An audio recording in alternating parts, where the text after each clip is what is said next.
Saudara-saudari terkasih, kitalah keluarga Vincentian dalam keadaan corona ini barangkali ada yang menganggur. Dan saya mau ambil sebagai tema ini bahaya menganggur. Ini dalam jalan Vincentian disebut betapa berbahaya membiarkan diri dalam situasi nganggur secara jasmani maupun rohani. Karena seperti ladang, meskipun tanahnya sangat baik, namun kalau selama beberapa waktu dibiarkan dalam keadaan tidak ditanami apa-apa, segera akan menghasilkan tanaman-tanaman liar dan duri. Ini diambil dari suatu konferensi Santo Vincentius kepada konfrater-konfraternya, dan dia ambil itu dari contoh seorang dokter di Sorbonne, dokter teologi yang sangat hebat, sangat luar biasa, tetapi akhirnya karena begitu luar biasa, ratu yang sudah cerai dari Henricus keempat, ratu itu mengundang dia untuk tinggal di rumahnya sebagai orang yang akan membina jiwanya, dan akhirnya dokter itu yang dulu aktif tinggal di rumah mewah-mewah dan godaan terhadap imannya, godaan yang luar biasa sampai mau membunuh diri, merasa bahwa tidak ada harapan.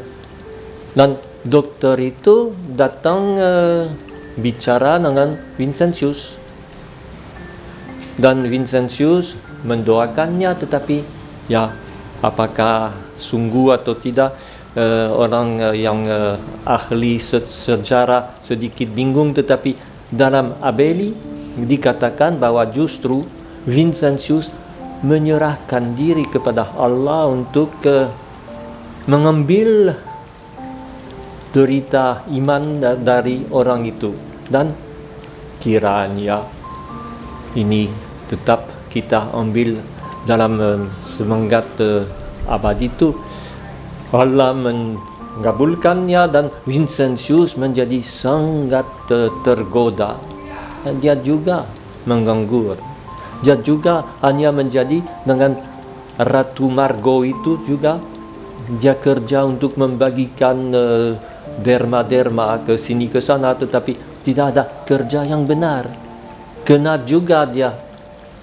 Dan akhirnya, kata Abeli dalam buku ketiga dari riwayat Vincentius, ketika Vincentius janji akan kerja untuk orang miskin, dia bebas dari godaan itu dan kembali menjadi orang yang beriman.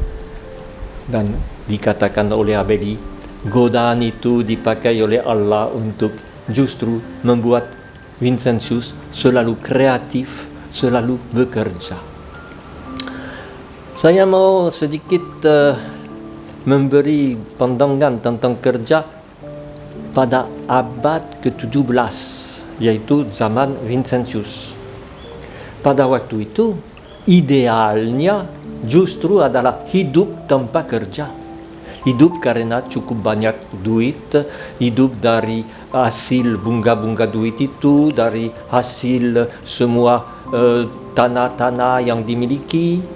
Bangsawan-bangsawan merasa terhina kalau harus bekerja, apalagi kerja tangan. Idealnya hidup dengan konferensi rohani dengan sastra, dengan semua hebat-hebat, tetapi tangan bersih. Jangan sampai bekerja pun berdagang nak boleh. Maka inilah yang istimewa dari Vincentius. Dia mengutamakan kerja. Memang perlu juga kita lihat apa yang dia katakan dalam konteks abad ke-17 dan jangan terlalu menekankan pada konteks sekarang.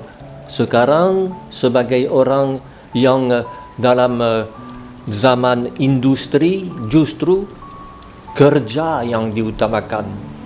Sekarang yang paling dirasa sebagai kemalangan ialah menganggur. Itu pun perlu tentang kerja, lihat bahwa dengan masa yang disebut postmodern,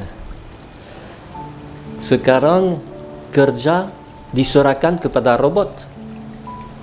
Sekarang manusia dianggap kurang efisien, lebih efisien semua yang dari kerja intelektual, artificial intelektual. Bagaimana manusia besok sekarang diutamakan dapat lowongan untuk bisa beristirahat, bisa turis, bisa itu. Ini juga godaan yang di mana kita sedikit kembali kepada mentalitas abad 17. Padahal dalam hak asasi manusia, kerja yang adalah hak utama. Dan tentu bukan kerja sebagai robot, bukan kerja sebagai alat, tetapi kerja dengan sungguh-sungguh bisa memperkembangkan semua pribadi, semua kemampuan, semua bakat.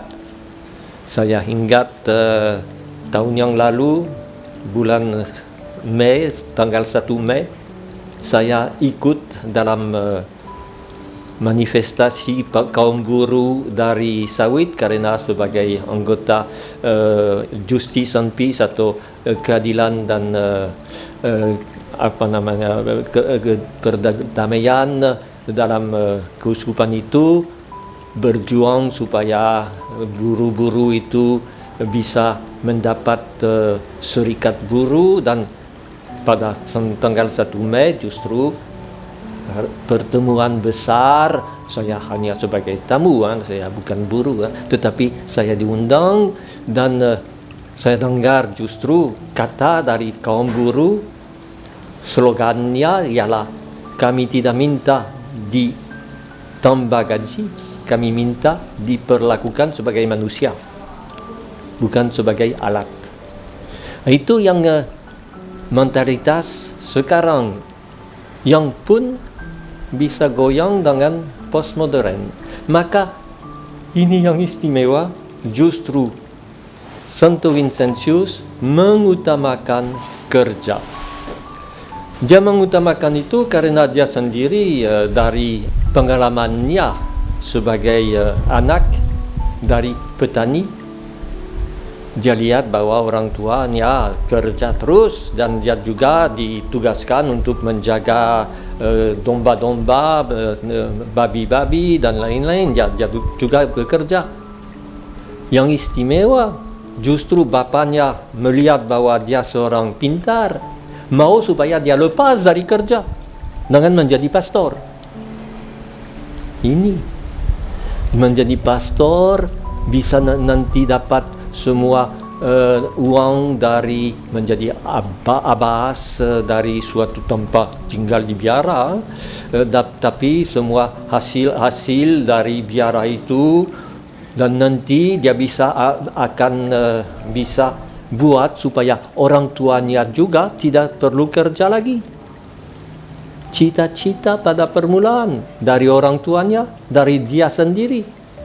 Sehingga sejak dia ditabiskan, dia usaha cari mengharapkan menjadi uskup pun, supaya tidak ada kerja dan bisa menolong keluarganya untuk hidup tanpa kerja.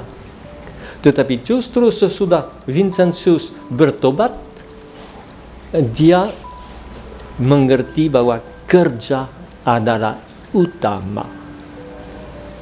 Dan dalam hal ini dia ambil dari Injil, di mana Yesus berkata, Bapakku bekerja selalu dan aku juga bekerja.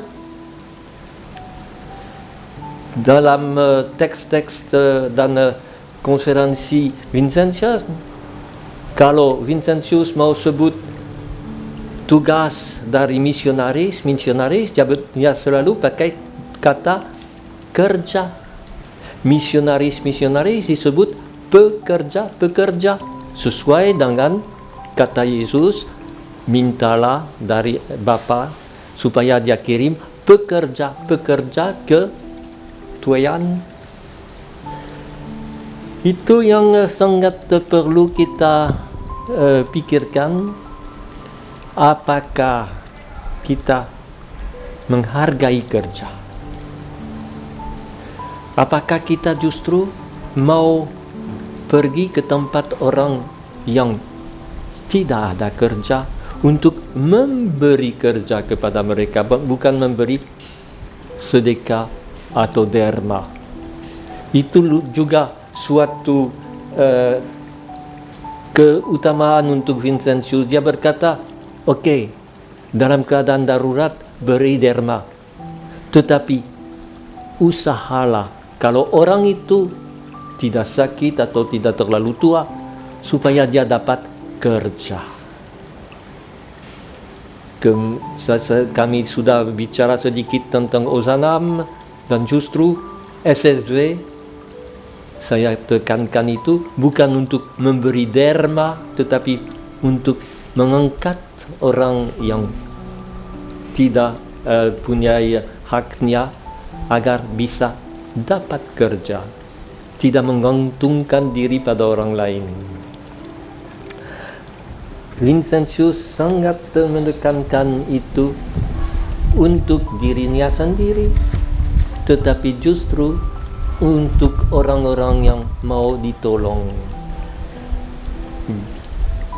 menghasilkan cukup untuk menjamin kehidupan, tidak menjadi orang yang menjadi beban untuk orang lain karena tidak ada kerja. Berusaha supaya membina anak-anak yang dipungut karena anak-anak yang dibuang, supaya mereka mempunyai keahlian, bisa kerja nanti. Dan memang dia berkata, lihatlah petani-petani, lihatlah orang yang kerja di kebun anggur, mereka menderita karena panas matahari dan lain-lain, sedangkan kita misionaris tinggal di gereja, duduk tenang-tenang.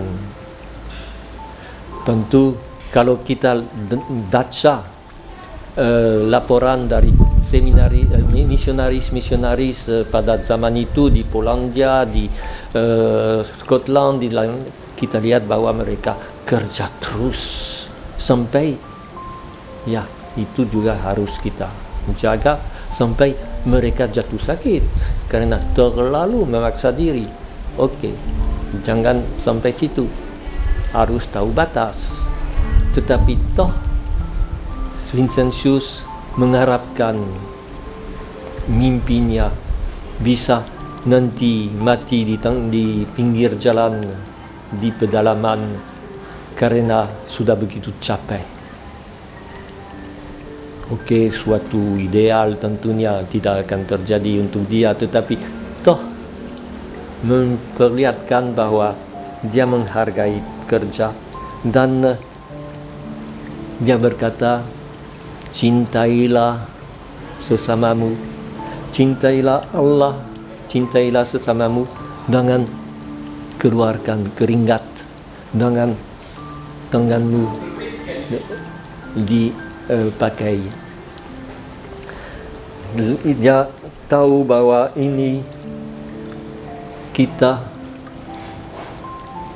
pada zaman Vincentius terutama hidup dari kerja orang yang justru diperas, kerja orang miskin. Petani-petani ini zaman abad 17, waktu dia turun untuk pergi ke ruang makan, dia selalu pikir, roti yang saya akan makan itu roti dari orang miskin. Apakah saya layak memakannya? Apakah saya kerja sampai boleh dimakan roti itu? Itu yang perlu kita pikirkan. Semangat Vincentian ialah bukan mau hidup tenang-tenang. Dia berkata juga, Yesus sendiri selama 30 tahun hidup dalam suasana kerja tangan. Bapaknya tukang kayu, dia juga menjadi tukang kayu. Dan sesudah dia mulai kerjanya untuk mewartakan Injil, dia bukan duduk di suatu kantor atau di mesbah, tetapi dia berjalan dari kampung ke kampung, dari desa ke desa, sampai kita dengar waktu di Samaria dia begitu capek harus duduk dekat sumur hidup dan begitu haus minta dengan wanita Samaria, berilah aku minum. Apakah kita pernah renungkan itu? Keadaan Yesus yang capek karena kerja, yang capek dan haus karena jalan terus. Nah, sekarang kita dalam keadaan terpaksa tinggal di rumah. Jangan merasa salah, jangan merasa berdosa. Ini tanggung jawab untuk tidak menyebarkan virus itu. Tetapi dalam keadaan itu, cobalah kita sungguh-sungguh memikirkan bahwa perlu memperkembangkan semua bakat kita. Ambil kesempatan, barangkali ada waktu untuk membaca buku-buku yang akan menolong kita lebih pandai dalam bidang sendiri, dalam agama, dalam kitab suci. Itu juga selalu Vincentius terhadap murid-murid di seminari menekankan harus kerja, harus belajar. Bukan belajar untuk nanti dipuji karena pintar, tetapi untuk efisien, untuk bisa menyampaikan kabar baik dengan dasar yang benar, bukan asal-asalan. Suatu kesederhanaan, tetapi kesederhanaan karena punya kepandaian, punya bakat dan memakainya untuk orang lain. Dia katakan juga, jangan kita cari-cari tugas di mana kita akan hebat dan ini benar. Dia selalu berkata bahwa kongregasi yang paling kecil, bahwa ordo dan serikat lain pasti lebih hebat. Untuk putri kasih juga dia menekankan hal itu. Kamu adalah pelayan dari ibu-ibu Caritas, bukan ibu Caritas kerja untuk kamu, tetapi yang diciptakan sebagai kongregasi itu putri kasih justru datang dari kenyataan bahwa putri-putri kasih perlu pelayan untuk pergi dari rumah ke rumah menolong orang miskin. Mereka nyonya-nyonya kadang-kadang ya tidak boleh terlalu jalan. Maka kita Vincentian untuk pergi ke lapangan, untuk turun dan dengan keringat. Itu juga sebabnya Vincentius tidak mau bawa romo-romo kongregasi misi menjadi biarawan. Dia berkata kepada sister-sister putri kasih, kalau kamu menjadi biarawati, kamu sudah mati. Rumah kamu bukan biara, tetapi rumah sewa. Tempat doa kamu jalan di kota. Kapel kamu gereja paroki, bukan kapel sendiri, dan seterusnya. Pakaianmu pakaian putri-putri desa, bukan dari orang yang sudah hebat atau dari biarawan dengan pakaian yang aneh-aneh. Semua ini sangat mendorong kita untuk memikirkan kembali caranya kita sebagai keluarga Vincentian masa kini yang beda dengan masa abad 17, tetapi yang punya tantangan juga, apakah masa kini kerja juga dihargai. Saya lihat di Prancis, negara saya, apa sebab banyak migran yang datang dari Afrika dan lain-lain? Karena orang Prancis tidak mau lagi kerja yang kotor. Maka terpaksa ambil orang dari luar. Saya dengar dari seorang kawan saya yang dokter, seorang Prancis. Dia berkata, seandainya tidak ada perawat dan dokter yang datang dari luar negeri, bisa tutup semua rumah sakit, karena dokter-dokter semua mau dokter di rumah, tidak mau di rumah sakit. Menghargai kerja bukan untuk cari keuntungan dan hidup mewah, tetapi untuk melayani. Itulah sifat Vincentian.